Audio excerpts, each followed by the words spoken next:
देखिए, लालू जी कौन सा क्रेडिट लेना चाहते हैं हमारे समझ से बाहर है। इसलिए कि लालू जी को या आरजेडी को या तेजस्वी जी को किसी ऐसे एजेंडे से कोई मतलब नहीं है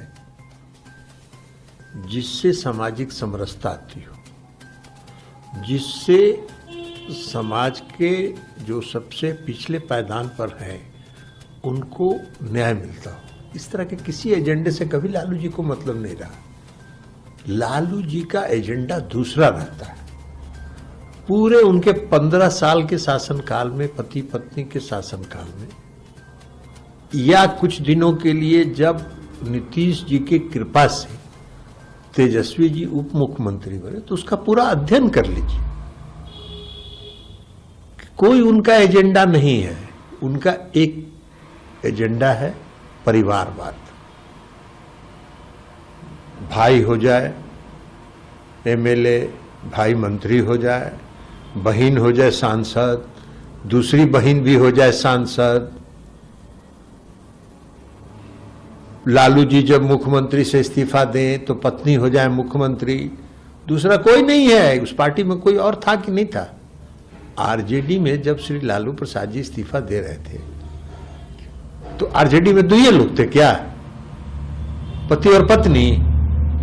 और किसी और पर भरोसा विश्वास किया जा सकता है? तो उनका न किसी से भरोसा है, न किसी पर विश्वास है। परिवारवाद फलता फूलता रहे, ये उनका एजेंडा रहा है। दूसरा एजेंडा उनका रहा है भ्रष्टाचार।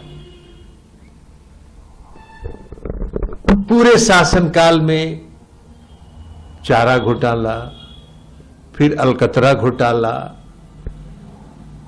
फिर जमीन, गरीबों से जमीन लिखवा के उसको नौकरी देने का घोटाला, रेलवे की संपत्ति बेच के उसके बदले पटना में जमीन लिखवा लेने का घोटाला। तो भ्रष्टाचार है। तो उनका दूसरा एजेंडा रहा है भ्रष्टाचार। उनका तीसरा एजेंडा रहा है तेजस्वी जी का, जो उसी भ्रष्टाचार से जुड़ा है। भाई, तेजस्वी जी का एजेंडा रहा है, वो कहते हैं कि हम नाबालिग थे जब मेरे नाम से हजारों करोड़ रुपया की संपत्ति आ गई। अरे भैया, कैसे नाबालिग को 1000 करोड़ रुपए की संपत्ति मिल जाती है? इसका कोई, आखिर बिहार की जनता यह भी जानने का हक रखती है ना कि आप अगर कहते हैं कि सामाजिक न्याय आपका एजेंडा है, आपका एजेंडा सामाजिक समरसता है, आपका एजेंडा अगर गरीबों को के उत्थान का एजेंडा है, उसका कोई एजेंडा बताइएगा ना। कि 1000 करोड़ रुपया कैसे आप बना लिए नाबालिग रहते हुए? तरह का फॉर्मूला ना है भाई। तो भी फॉर्मूला को बताइए कि ये फॉर्मूला से हम बन गए 1000 करोड़ के मालिक। आप जरा उनका राज्यसभा का टिकट और काउंसिल का टिकट जो बांटते हैं उसको भी जरा देख लीजिए। चैनल को like, comment, share and subscribe जरूर।